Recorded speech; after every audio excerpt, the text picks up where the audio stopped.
welcome to your December tarot reading. It's Allie, your friendly mystic.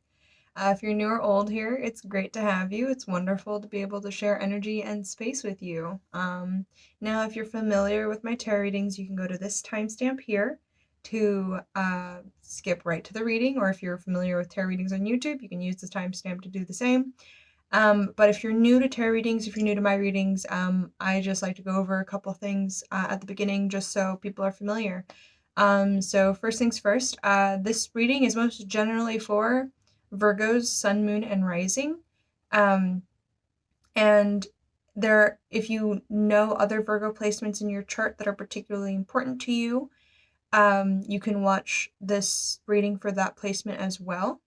My readings are timeless. So this isn't a reading for the month of it's not about the month of December necessarily. It might be, depending on your situation, but it is a reading I've done that I've posted in the month of November. It's not November. I've done it in November. It's just a reading I posted in December. I just like to post monthly to keep myself making videos on a regular basis. Just to keep it real simple. So I also set the intention for these readings when I create the title of my reading to resonate with the person who needs it. So if you came to this video because of the title, then very likely this reading is for you. My readings are also very general, so I can't possibly read for every single Virgo placement on the planet at once. I'm only going to be able to read for those who need it and for those who resonate with me as a reader. So if you're not resonating with my energy, if I don't click with you, then very likely this reading won't fit with you either. And if I do resonate with you, if I vibrate on the same frequency as you, but this month isn't for you, then this wasn't the message that you needed. So that's all I can really say. There are so many other amazing YouTube readers, YouTube tarot readers on YouTube. And it's just amazing that we all get to do this. So I'm sure that there is a reader of yours that you like that is carrying the message that you need to hear. And a little disclaimer around some of the language I use. So I use the terms feminine and masculine to describe energy, not to describe gender and not to describe sex. So if I'm using the words of feminine energy, that just means that that person is exhibiting feminine energy in this situation. So a woman isn't necessarily a feminine energy. A man isn't necessarily a masculine energy. They can be, but as individuals, we all carry feminine and masculine energy inside of us.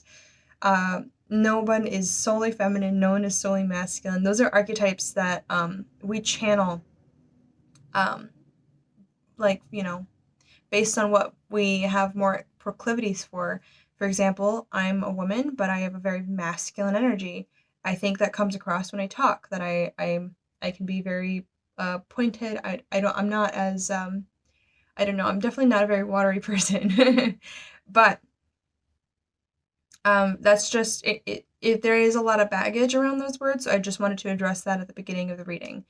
So to start your reading, I like to pull from this deck that I made of a major arcana, and there's the death card. But it might come up for you. It keeps popping up for me. But it is basically just a set of major arcana that I've collaged myself and that I like to pull to talk about the overall energy of the reading, kind of set the tone and of the situation I'm reading for, as well as any major life lessons that are coming through. I tend to see the major arcana as life lessons that are surrounding a situation. So I'm going to do my prayer as I shuffle these and pull one of these cards for you. Source, spirit guides, guardian angels, benevolent ancestors, please help me to connect with the collective of Virgo and communicate the messages in their highest good. Source, spirit guides, benevolent ancestors, guardian angels, please help me to connect with the collective of Virgo and communicate the messages in their highest good. Source, spirit guides, guardian angels, benevolent ancestors, please help me to connect with the collective of Virgo and communicate the messages in the highest good.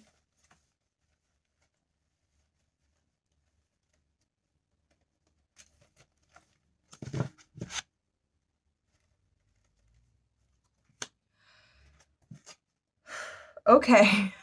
I'm sorry.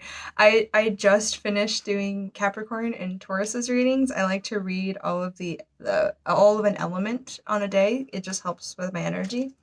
Since I'm not vacillating so much. But for every single reading, I have pulled the Empress card. To be fair, Taurus and Capricorn had this in reverse. But Virgo, you have it upright. So this is still going to be lessons and energy around Empress. So it's going to be that feminine, nourishing, provider, nurturer. I think of a master gardener, like somebody who cultivates and nourishes themselves. This could also be around self-care for you. So you may be venturing into self-care in a way that you haven't before, maybe because you were too busy taking care of other people. So this is going to be about balanced Empress energy. So, and I don't think that's for everybody, the self-care bit, but this could also be around your finances. It could be around what does abundance even mean? Because with I'm gonna silence my phone. Thanks for the little notification phone. But if you I think it might be just getting in touch with what is abundant to you, because for some people they can have all the money in the world and they will still feel like they don't have enough. I think you may be getting to a place where you are understanding what enough is and feeling as though you will always be able to make enough or to have enough so that you can generously give to others and nourish yourself and expand and grow what you already have. So this may be something that you're able to do more effectively, likely because not a lot's happening in mutable signs right now.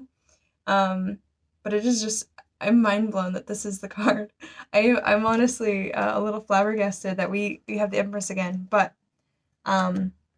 I will pull your other two decks and I will show you the spread as I pull it for you, Virgo. Yeah, I'm still a little shocked. Anyway, we'll get right into that.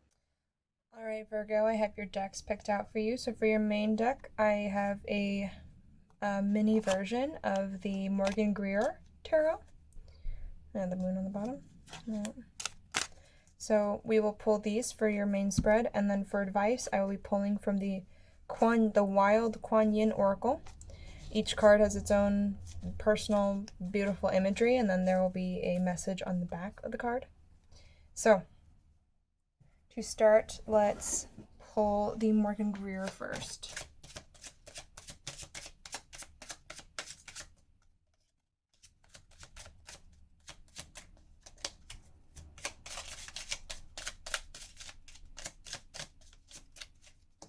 Are there any other messages? Are there any messages for...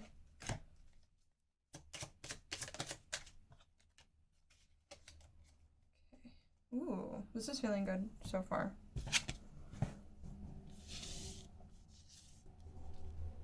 I feel this sense of letting childish things go. I really love this continuation of the energy, but I think there's something from our past or ways we felt about ourselves in the past that we're letting go that's allowing us to get over some financial instability and feel abundant.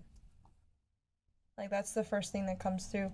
And I love, it feels like a progression of the of this page, who is also here reflecting on the past, on this, there's a lot of tenderness here, but it's definitely like letting that childish thing go. A page in reverse can sometimes be childishness, or an inexperience, but I feel like there's a level of maturation, of maturing around this. I don't know if you can see this little crystal here, but I love that little rose quartz. And I think that's because we are letting go of the childish things, and we're not forbidding it or even losing our sense of being in touch with childish joy or a sense of awe even, but we are getting over this obstacle, this thing that crosses us, as this cross here in the center, with the page. I feel like we're finally able to reflect on the childhood we had, and now we're kind of over this financial imbalance we've been going through.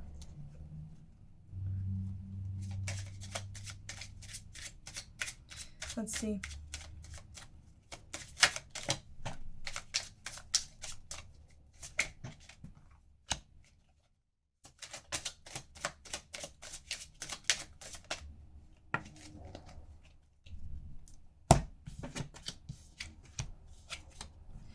Oh, again with the Three of Cups. So this has come up in every reading so far, besides the Empress card. But this Three of Cups, and this one's coming up in reverse.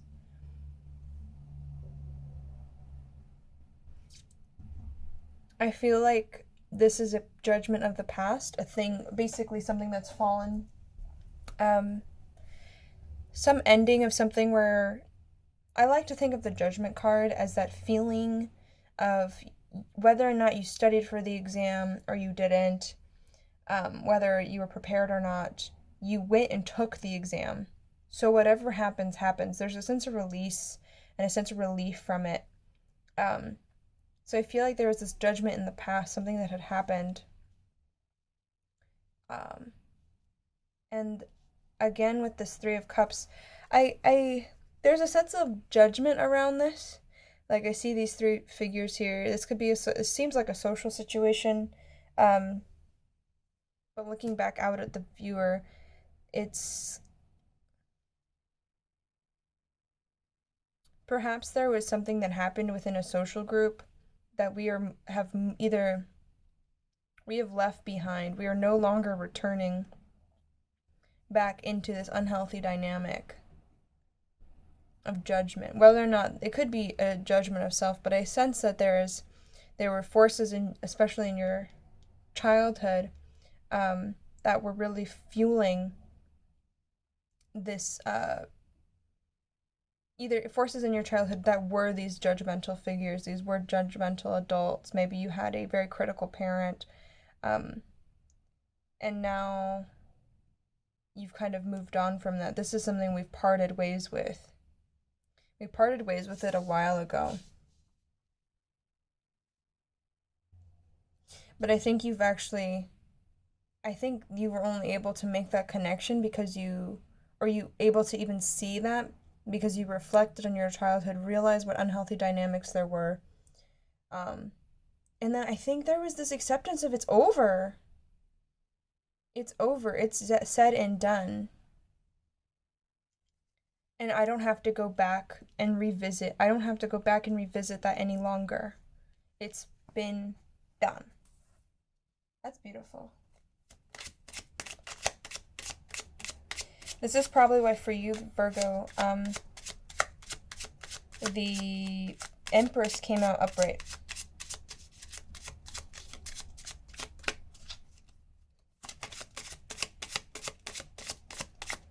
My room smells like tobacco because I smoke tobacco for my, for a deity as an offering. I don't know, the smell's coming in strong now, so I'm not sure if that has any meaning for you. It might. Anything else for Virgo?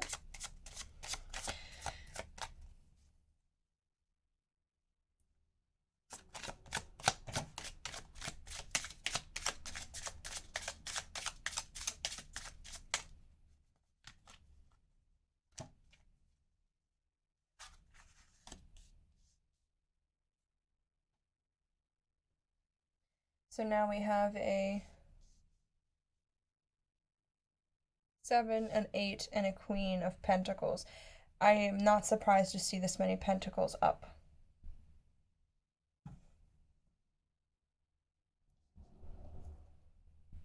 I think this may be the new challenge for you, because I'm seeing this as kind of the thing that's over or presiding over it where we're coming from and where we're going.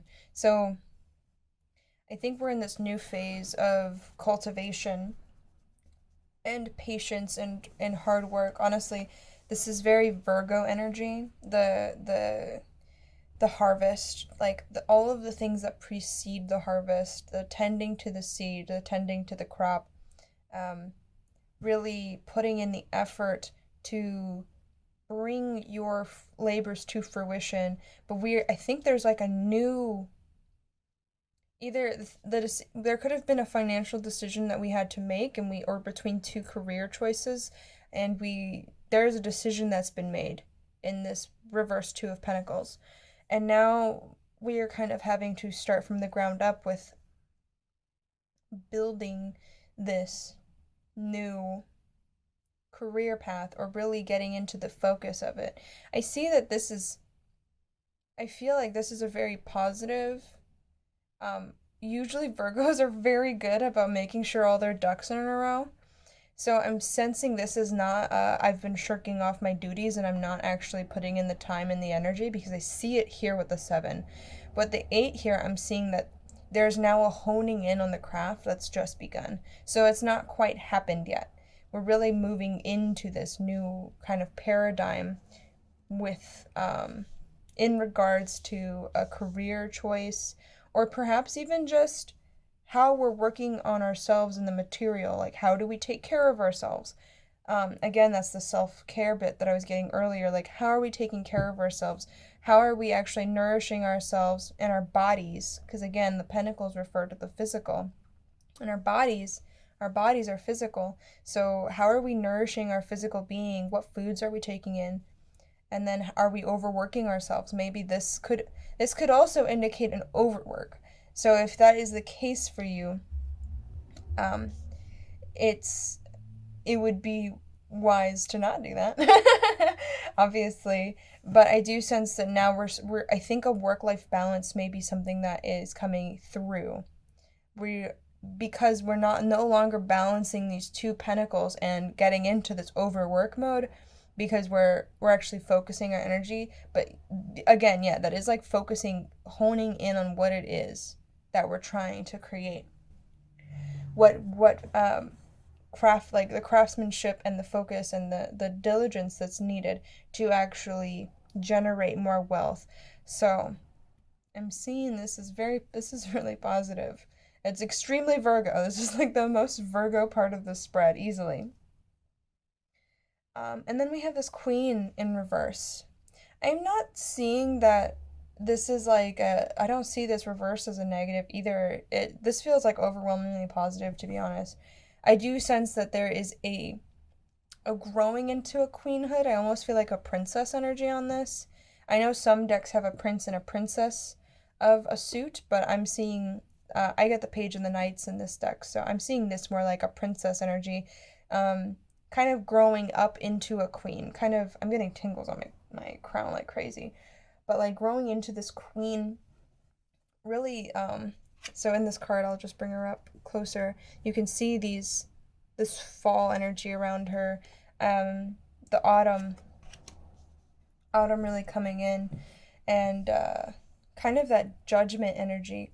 The energy of fall and a harvest is also a judgment energy, because everything that's led up to that point, and my crown is going crazy again, everything that's led up to that point has been, can't be changed and had to have been done right the whole time. And when fall comes, that is the judgment of whether or not, you've made enough, whether or not you've been able to, the crops have been harvested or tended to well, so that now you have enough to survive the winter. So I feel like there's this, we're going through the summer still. We are at the beginning of this autumn energy, or we haven't reached this judgment point quite yet. It's coming though.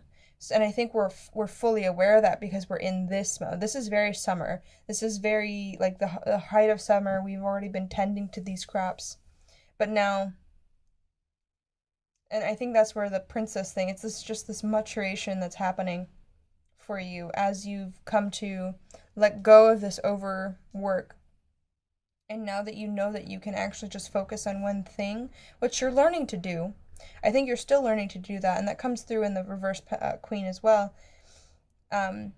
You'll see that what you invest in actually produces more fruit for you than you were when you were trying to balance these two at the same time. So let's pull more cards. And I'm getting that you feel really positive about it. In some ways, yes. Other ways, no. So I'm gonna scoochy these cards over so we can get dun dun dun. So now we have a strength, upright, the 8 of cups, and then the 10 of cups, or the 10 of pentacles. So yeah, I really am getting, I am so getting that you are going to be able to generate with this new found focus, like maturing into queenhood. You end up either finding a partner. This may be finding a partner, or you and your current partner, and perhaps even just on your own. But I don't see the 10 as a solo venture. That the 10 is almost, to me, almost always relates to familial wealth. It can relate to the wealth that lasts beyond you, as opposed to, the 9 of Pentacles, which is, your individual wealth, all of the wealth you can generate individually on your own. So I see that when you come into your queenhood, after we go through the maturing process in the summer, and then we get to the harvest process, and you've become that queen, there's a meeting of some kind, or perhaps you're already with someone who rises up with you, and you create this beautiful intergenerational wealth. You actually have like a legacy building. I almost said financial institution. I don't know if that's true for you, but there's legacy building around something physical. So this could be even a house. This could be leaving enough money for your kids so that they can go to college without loans. Things like, wow, this candle is going nuts. It like basically went out and then came back. That's pretty intense. Anyway, sorry, you can't even see the candle in frame. But I do sense that there had to be, you needed the strength to go on this journey,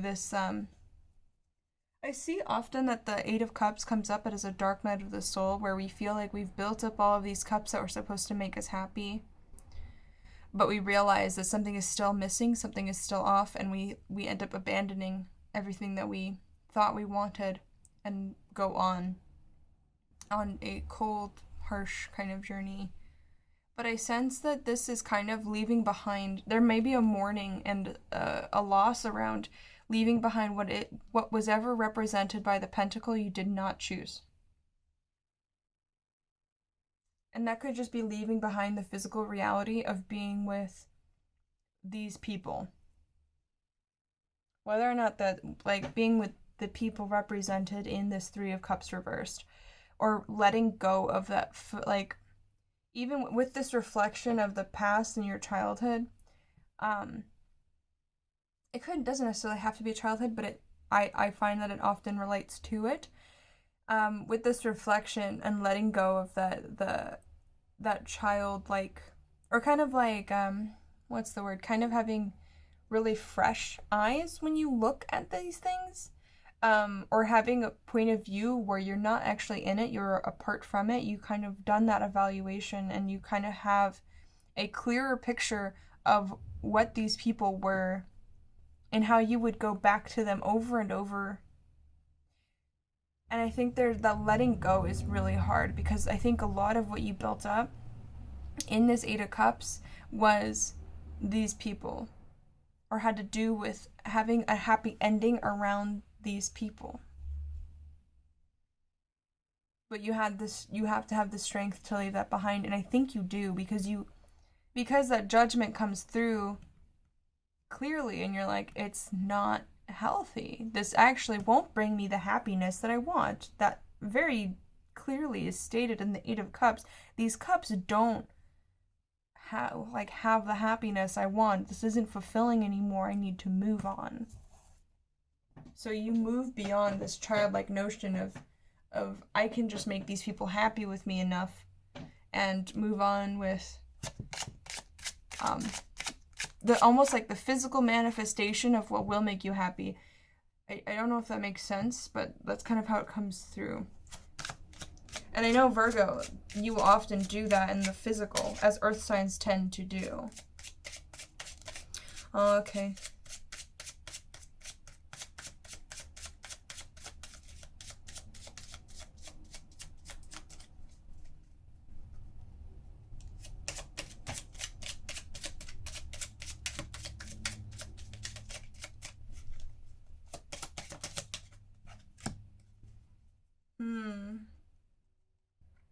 I do think so.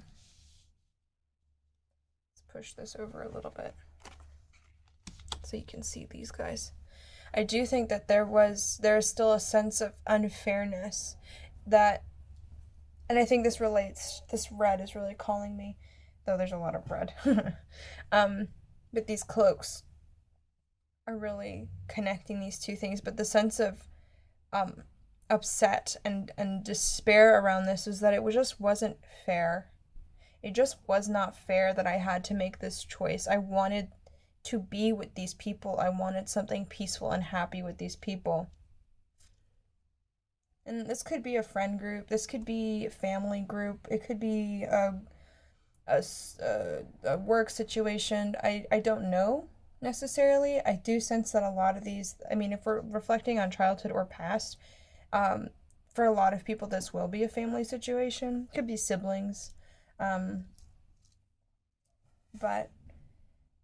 there was a sense of just something deeply unfair, that a sense of justice was not served in the situation, and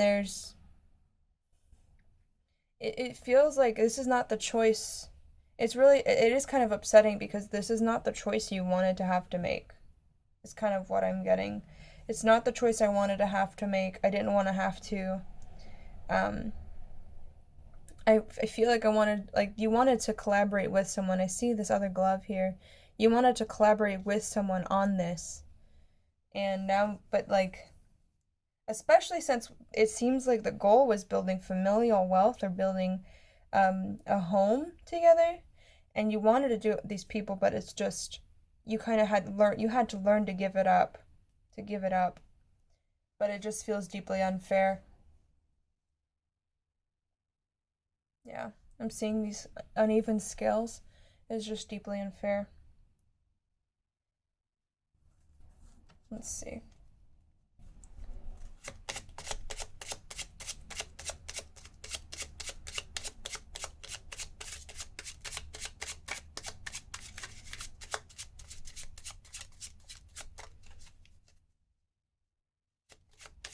But you made the right decision. I think if you've made this decision, you know.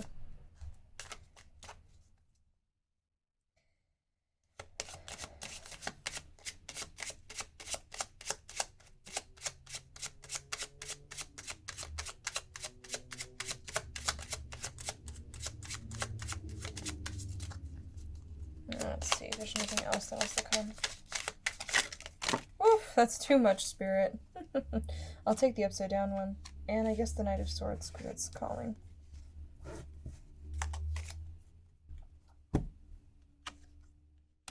Interesting. Whew. This feels like bloodshed. This feels like a really, really tense letting go. This could be a really bad breakup. It has signatures like that, but especially with two knights, I could see them as siblings. But especially if this was a familial situation for you, there was just, and the knight feels, there's a sense of ruthlessness in the Knight of Swords, this knight. I mean, just look at this card, that color.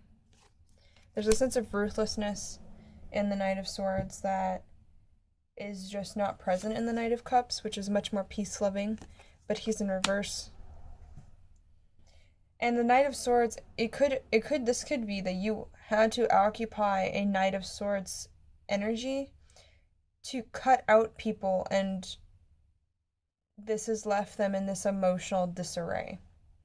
I don't see a Knight of Cups in reverse as a very balanced, but this could also just be somebody who's deeply upset by the situation, but you realize that for your better, to go forward into this energy, right? To go forward into this, we had to leave this behind. This could also be an internal conflict in yourself, where you had to kind of cut out this unhealthy emotional attachment that you had with people here in this past, so that you had to cut it out so that you could actually move forward. And then the center of the spread, we have this Eight of Cups in reverse. So this is the split. This is the ability to kind of really have the decisive mind to make the decision that I need to move with my good. I can't be attached this way anymore. This Six of Swords really also speaks to letting go of attachments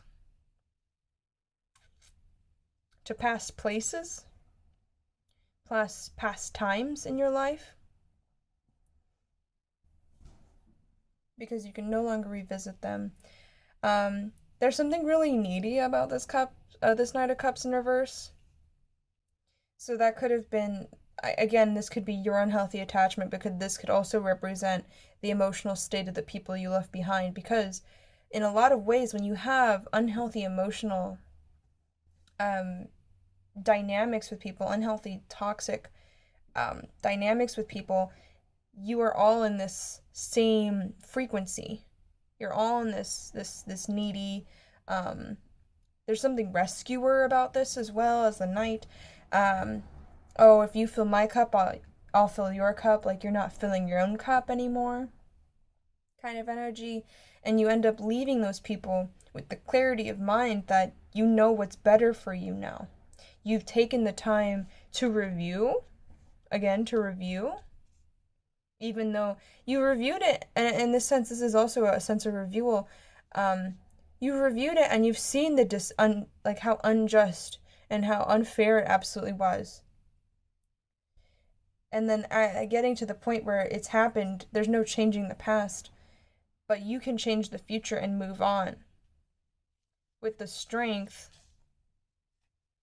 to let go of unhealthy patterns, unhealthy emotional patterns in people, and move towards greater wealth, greater self-care, and mature into a full queen.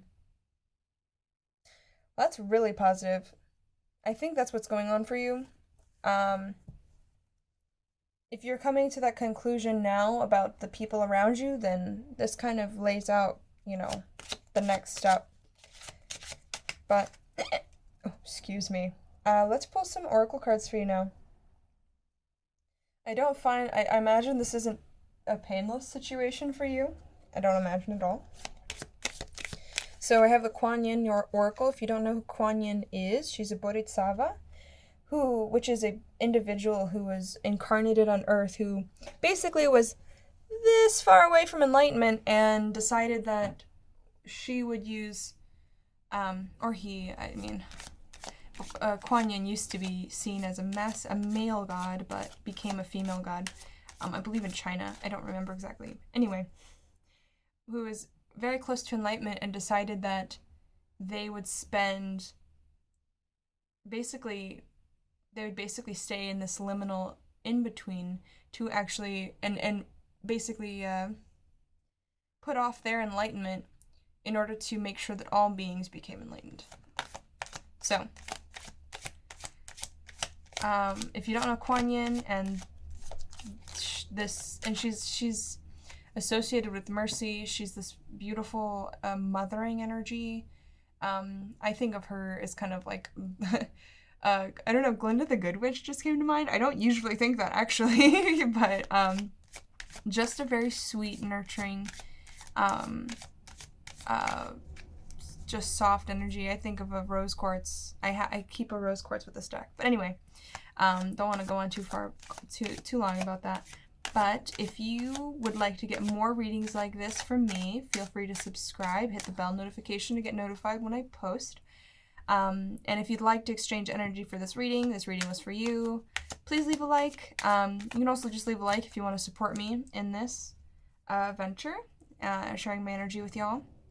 I'd also love to hear about how this reading affected you, if this, how this reading is showing up in your life, things like that. If you're willing to share, I really love interfacing with you. It helps me really feel like I'm reading for people and not for my cell phone.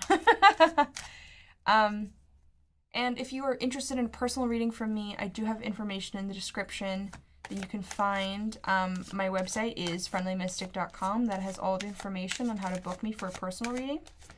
You can also email me at hitmeup@friendlymystic.com as well. But let's pick 2 cards for you. What advice do you have for Virgo?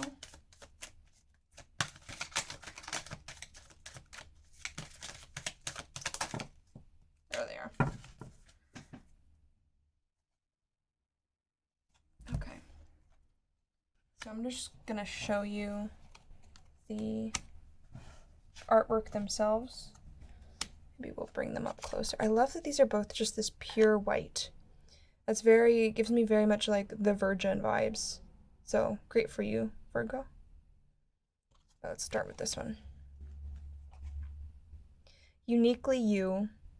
The more we are willing to become authentic rather than conventional, the more we will need to eschew conditioning in favor of aliveness. I feel I feel that is very applicable here.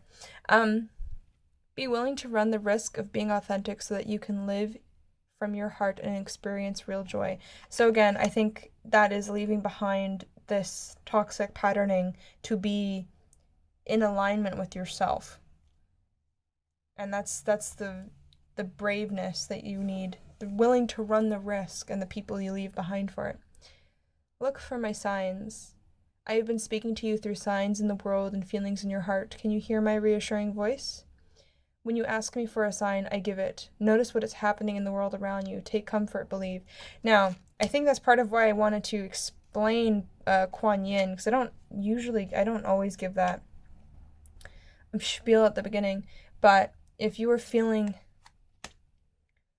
uniquely attracted to her, or her energy, or, needing this type of guidance, seek it out. Ask her for signs. Really pay attention to things happening in the world around you and synchronicities. Often, especially when we first start getting into, or when the divine first really starts speaking to us directly, we see it in synchronicities in the world around us. Often I see repeating numbers, things like that. So really just take some time to notice the world, notice any synchronicities, kind of pause and think about what was going through your mind when you saw it, and what that synchronicity might mean to you personally. Anyway, Virgo, I really hope this was helpful, and it seems like this is a difficult situation, but a really leading to some extremely beneficial and bountiful things for you. Let's leave this. I mean, the Empress. How much better can you get? All right, Virgo, take care.